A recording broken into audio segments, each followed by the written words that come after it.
दोस्तों कैसे हैं आप सब। आई होप कि आप सब अच्छे होंगे। दोस्तों आज मैं थ्रेडिंग के बारे में बताने जा रही हूँ कि थ्रेडिंग बनाते समय हमें शेप का किस प्रकार ध्यान रखना है।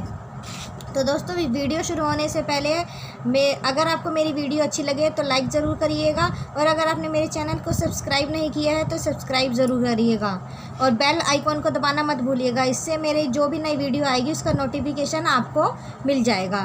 तो दोस्तों शुरू करते हैं। दोस्तों थ्रेडिंग, जब हमें थ्रेड चलाना आ जाता है उसके बाद जो नेक्स्ट प्रोसीजर होता है वो यही होता है कि हमें पता हो कि हम थ्रेडिंग को किस प्रकार बनाएं, कहाँ से शुरू करें और कहाँ पे ख़त्म करें, और शेप फेस के अकॉर्डिंग कैसे बनाएं।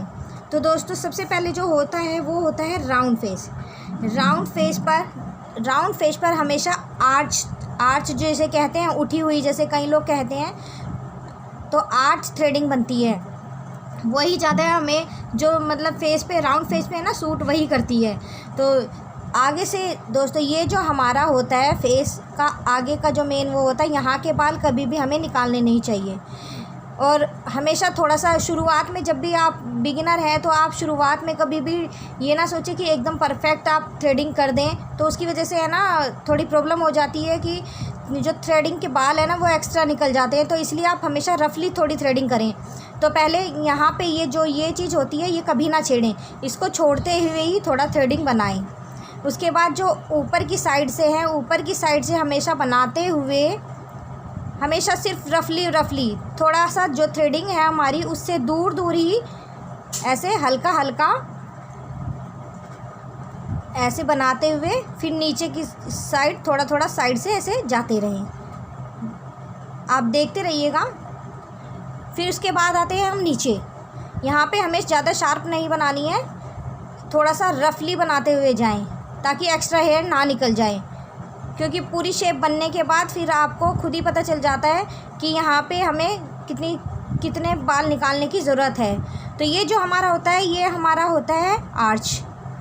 यहाँ पे जो लोग कहते हैं ना उठी हुई, तो हमारी ये पॉइंट जो होता है वो होता है आर्च।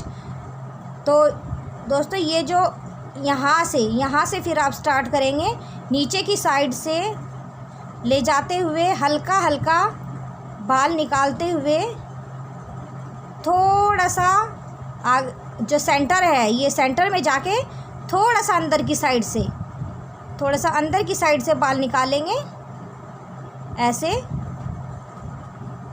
और जाकर एक कॉर्नर बना देंगे। आगे की साइड से हमारी थ्रेडिंग हमेशा मोटी होती है और पीछे जाते जाते थोड़ा हल्की पतली हो जाती है। ये चीज़ जो ये शेप होती है हमारी, ये होती है आर्च। तो दोस्तों जो राउंड, अगर हमारा फेस बिल्कुल राउंड है तो राउंड शेप पे हमारा हाई आर्च हमेशा बनता है। ये चीज़ समझ रहे हैं दोस्तों। ये जो राउंड फेस पे है, अगर जैसे हमारा फेस राउंड होगा तो अगर हम उठी हुई ये थ्रेडिंग बनाते हैं तो हमारे फेस पे ज़्यादातर सूट करती है।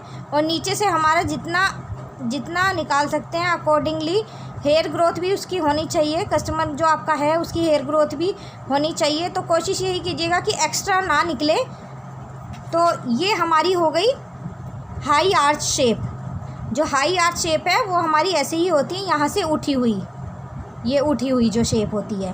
तो इसको हम राउंड शेप पे बनाएंगे तो हमारी ज़्यादा अच्छी लगती है। अब जो सेकंड हमारी शेप है वो हमारी शेप होगी सॉफ्ट एंगल शेप।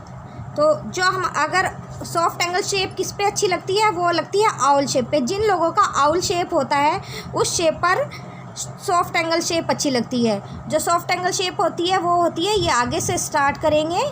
आगे के आप याद रखिए, आगे के हेयर्स ज़्यादा नहीं निकालते क्योंकि हमारा गैप फिर ज़्यादा हो जाता है, और गैप ज़्यादा हो जाता है तो वो थ्रेडिंग फिर शॉर्ट लगती है, तो वो अच्छी नहीं लगती है। और जितनी लंबी थ्रेडिंग लगेगी वो अच्छी लगेगी। तो इसलिए हमें आगे से कभी हेयर्स निकालने नहीं हैं, तो इसलिए आगे के हेयर्स हमेशा छोड़ते हुए निकालें। तो सॉफ्ट एंगल शेप में हम ऊपर को ले जाते हुए हल्का सा, और ज़्यादा नहीं उठानी है इसमें हमें थ्रेडिंग ना, इसमें हमें हल्का सा एंगल देना है, हल्का सा यहाँ से सेंटर से हल्का सा देना है। और नीचे से ऐसे ही, नीचे से हमें ऐसे, ये चीज़ जिसमें हमने जो हाई आर्च शेप बनाई थी, यानी कि हाई एंगल शेप बनाई थी, उसमें ये चीज़, ये पॉइंट हमने ज़्यादा उठाया था और नीचे से भी उसमें एक्स्ट्रा हेयर ज़्यादा निकाले थे। लेकिन जो ये सॉफ्ट एंगल शेप है उसमें हम क्या करेंगे, उसमें हम ये शेप थोड़ी सी मोटी रखेंगे। यहाँ पे एंगल हम ज़्यादा नहीं देंगे, इस चीज़ को हम ज़्यादा वो नहीं करेंगे। तो ये हमारी हो जाएगी सॉफ्ट एंगल शेप। आप अगर आपको याद रखने में दिक्कत हो तो आप अपनी एक रजिस्टर अपना बना सकते हैं, आप इसको नोट डाउन कर सकते हैं, जिससे आपको कभी भी अगर आगे परेशानी होती है तो आप देखकर याद कर सकते हैं कि कौन से फेस पे कौन सी शेप जाती है। वैसे जब हम बनाने लगते हैं तो हमें खुद पता चल जाता है, आगे बढ़ते हुए हमें टाइम के साथ साथ सारी चीज़ें खुद पता चल जाती है। अब तीसरी शेप आती है जो लॉन्ग फेस पे, अगर हमारा फेस लंबा है तो उस पर हमें स्ट्रेट शेप, आपने देखा होगा कई लोगों के हेयर ग्रोथ ही ऐसी होती है कि उनकी स्ट्रेट ही बनती है।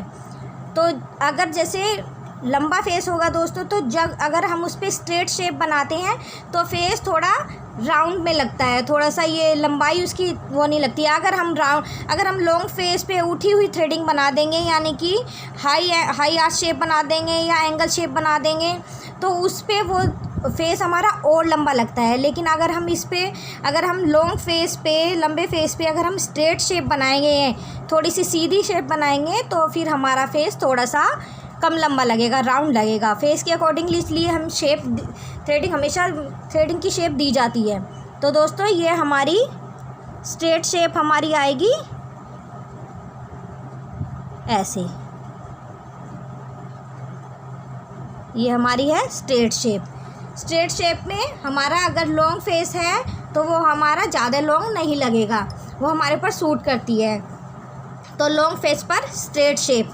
और कई लोगों को क्या होता है कि हेयर ग्रोथ ही ऐसी होती है कि आप उनको आर्च भी बनाना चाहे तो वो नहीं बन पाती है, क्योंकि उनकी हेयर ग्रोथ ऐसी होती है। लेकिन स्ट्रेट शेप बनाते समय भी आपको यही ध्यान रखना है कि शेप हमारी फेस पे अच्छी लगे, अच्छी आए। ये नहीं कि आप बिल्कुल सीधी कर दें कि आपकी शेप लगे ही ना, कि कोई थ्रेडिंग में कुछ शेप आई है, फेस ऐसे लटका लगे। कई बार ऐसा होता है कि कोई शेप बनाता है तो बिल्कुल ऐसे यूँ लेटी हुई बना देता है, लेकिन ऐसा नहीं है। थोड़ा अगर स्ट्रेट शेप बनानी है तो वो भी आगे से मोटी, पीछे ले जाते हम पतली कर देते हैं। तो ये हमारी हो गई स्ट्रेट शेप। और नेक्स्ट जो हमारी शेप है वो शेप है हमारी square face shape. Square face shape पे हम जिनका फेस स्क्वायर होता है, जिनका यानी कि यहाँ से ऐसे फिर ऐसे कट वाला फेस होता है, जैसे करीना कपूर का जैसे फेस है, उस फेस पर हमें राउंड शेप, दोस्तों राउंड शेप बहुत अच्छी शेप होती है। जिनका फेस राउंड शेप मोस्टली वैसे सब पे ही अच्छी लगती है।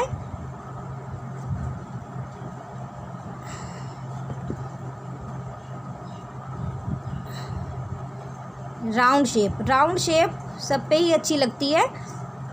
तो जो राउंड शेप होती है वो हमारी बेस्ट शेप होती है, क्योंकि दोस्तों राउंड शेप स्क्वायर फेस पे इतनी सूट करती है कि जिससे हम जो हमारे कट होता है जो फेस का, उस पर वो राउंड शेप बहुत फबती है। और जो स्क्वायर शेप, ये क्या कहते हैं, राउंड शेप होती है, वो आप अगर किसी भी फेस पर अगर बनाए तो इतनी बुरी नहीं लगेगी, क्योंकि इसकी लुक बहुत अच्छी आती है। राउंड में जो एकदम राउंड आती है तो उसकी लुक बहुत अच्छी आती है हमारे फेस पर।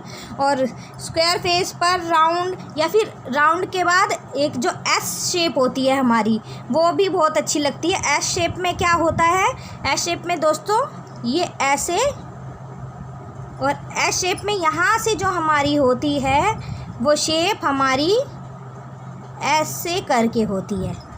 ये चीज़ ये आपको दिख रही है, एस शेप में हमारी ये जो शेप है ये ऐसे होती है, ये हमारी होती है एस शेप।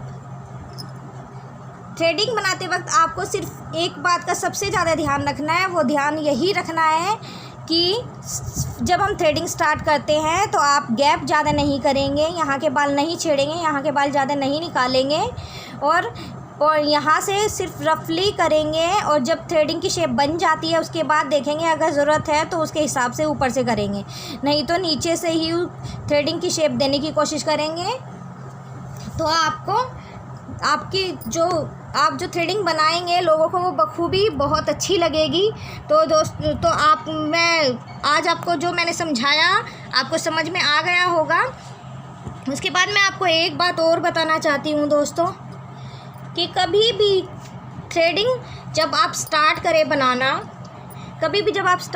बनाना तो आप पूरे क्या कहते हैं कॉन्फिडेंस के साथ स्टार्ट करें और ये ना सोचें कि आप एकदम से थ्रेडिंग बनाने लगेंगे। जब आपको थ्रेड चलाना आ जाए तो उसके बाद पहले अपर लिप्स, फोरहेड ये सब बनाएं, तो उसके बाद आप थ्रेडिंग पर जाएं।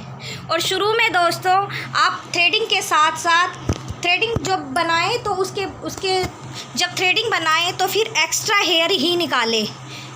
जिनकी थ्रेडिंग कम आई हुई है तो फिर उनकी एक्स्ट्रा नीट करके देखें। उसके बाद देखें कि अगर आपको अच्छी तरह शेप देने का पता चल रहा है तो आप शेप दें। तो दोस्तों आशा करती हूँ कि आपको समझ में आई होगी।